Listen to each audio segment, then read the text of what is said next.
Hi, welcome back to my channel. My name is Jenna. Today I'm going to be sharing with you two sourdough discard recipes that I use quite often. The first one is sourdough discard pancakes, and the second one is sourdough discard crackers, which are really good.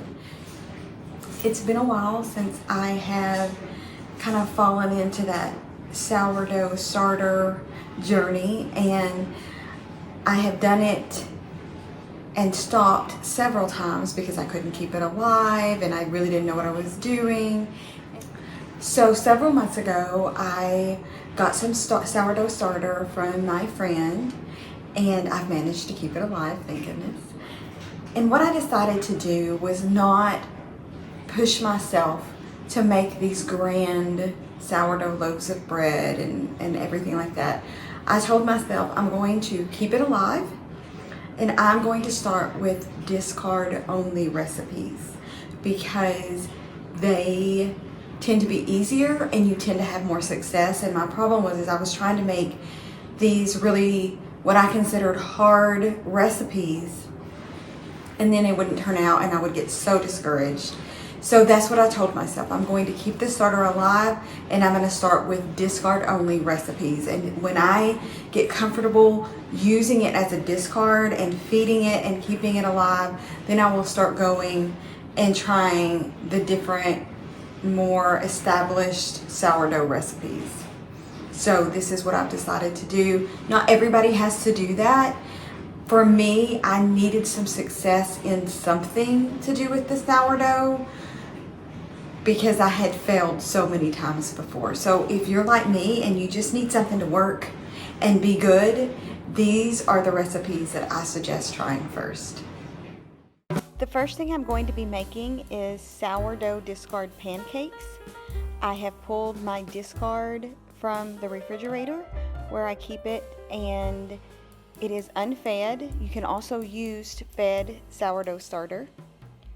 In a large bowl, I'm going to add a cup of flour, a tablespoon of sugar, a teaspoon of baking powder, and 1/4 of a teaspoon of salt.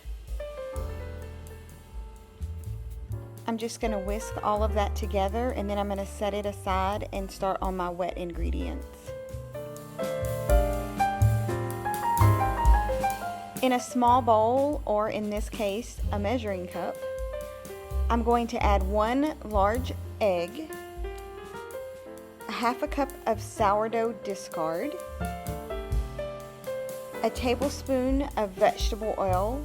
I use avocado oil, but you can use any oil that you prefer, and 1/2 cup to 3/4 cup of milk.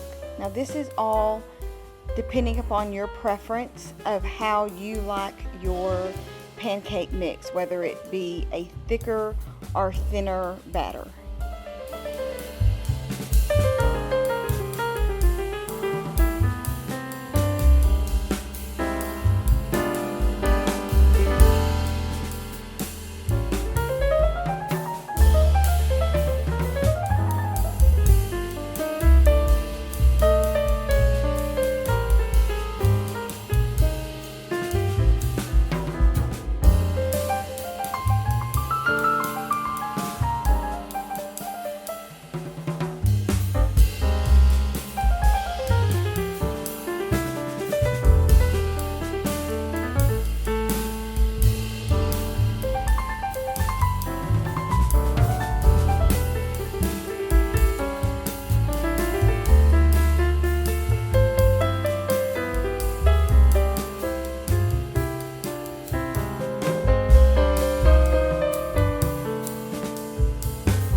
Once you have your wet ingredients mixed together well, you're going to add it slowly to your dry ingredients.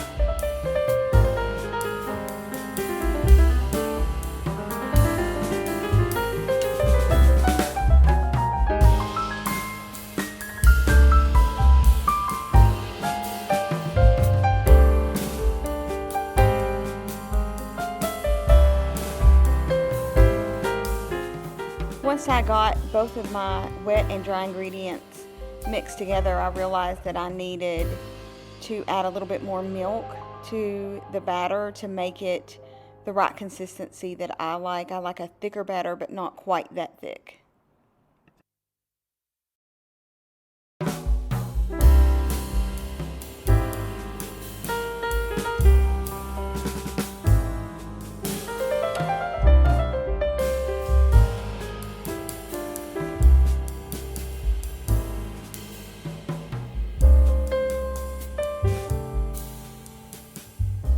I like to add a splash of vanilla to my batter. You don't have to add the vanilla. The recipe that I use doesn't call for it, but I like to add it.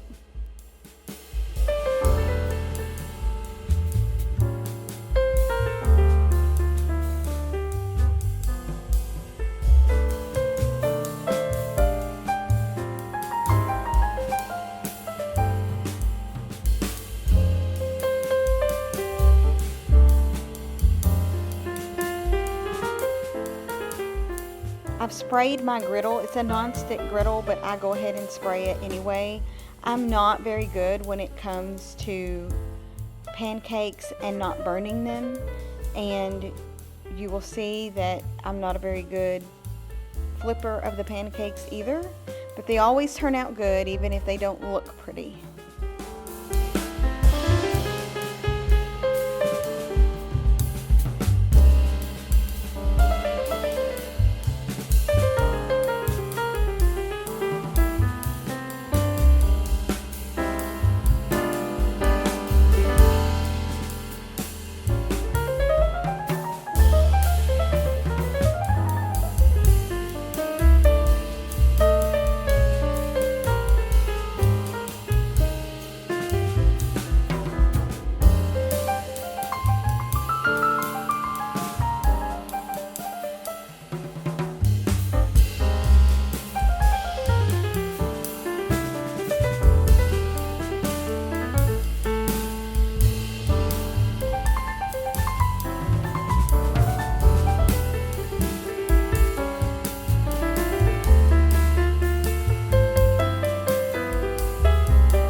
I also am aware that you're not supposed to flip pancakes back and forth, and as much as I try not to, I often find myself doing it. I just have to make sure that it's brown enough and that the batter in the middle is completely done. It's more, I guess, of how I prefer to do things than really the right way. That's also why I poke holes in them, because I want to make sure my batter is done.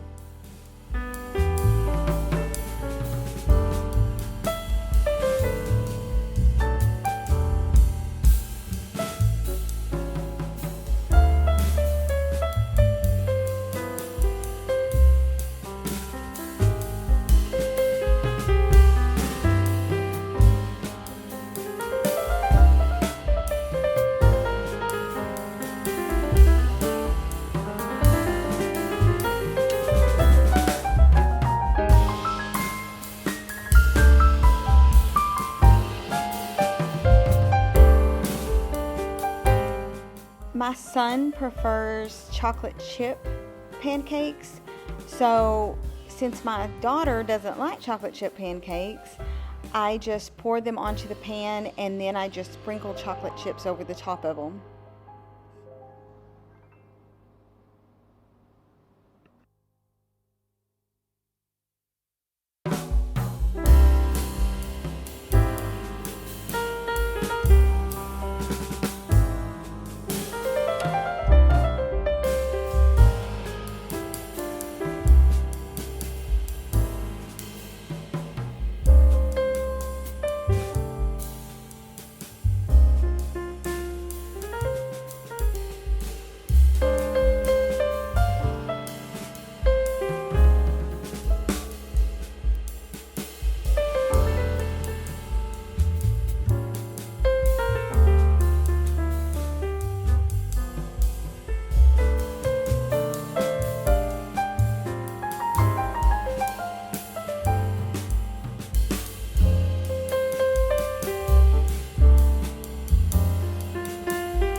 but they are very, very good. Before feeding my starter, I'm going to change containers, and I just do this every so often. Then I will take a measuring cup and usually maybe a fourth of a cup of all-purpose unbleached flour and a fourth of a cup of whole wheat flour, and I just pour it inside on top of the starter that's already there, and then I slowly add water until it's the consistency that I want.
I place a rubber band over the container, and I place it just right at the top part of the starter so that I can make sure that it is doubling. I set it on my counter. This is several hours later, and it did double just like I like it, and it's nice and bubbly. Next, I'm going to make the sourdough discard crackers. I'm going to take 2 tablespoons of butter and melt it. And to the melted butter, I'm going to add 3/4 cup of sourdough discard. And I'm going to mix it really, really well to get the butter completely incorporated into the starter.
To that mixture, I'm going to add just a handful of cheese, and I'm going to mix that up really well. You can add anything you would like to this mixture to make any sort of cracker that you would like to have. I just always add cheese.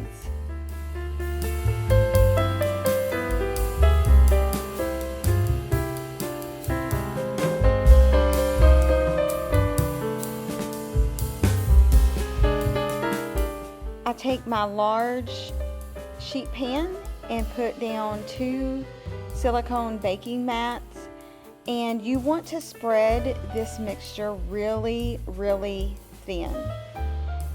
If you don't spread it thin enough, it will be more of a chewy cracker than a crispy, crunchy cracker.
to sprinkle some everything seasoning over these crackers. That's our favorite way to have them, but really you can use anything that you could possibly think of.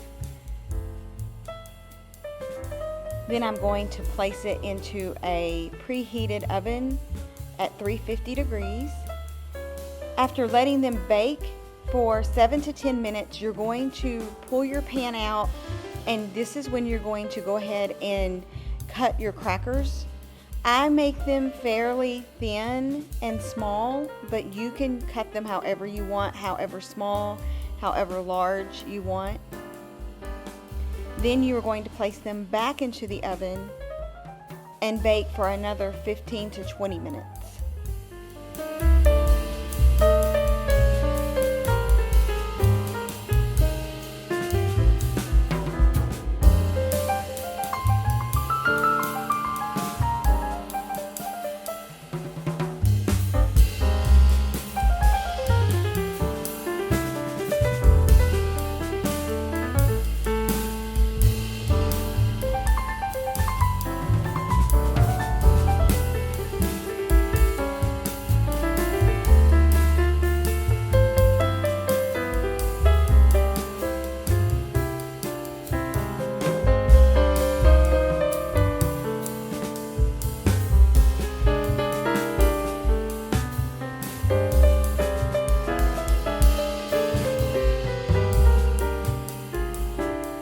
And here they are. They are so yummy. They're really hot, but you can tell that they are nice and crispy and they just break apart. I'm gonna let them cool a little bit, and then I come back and just make sure that they all separate.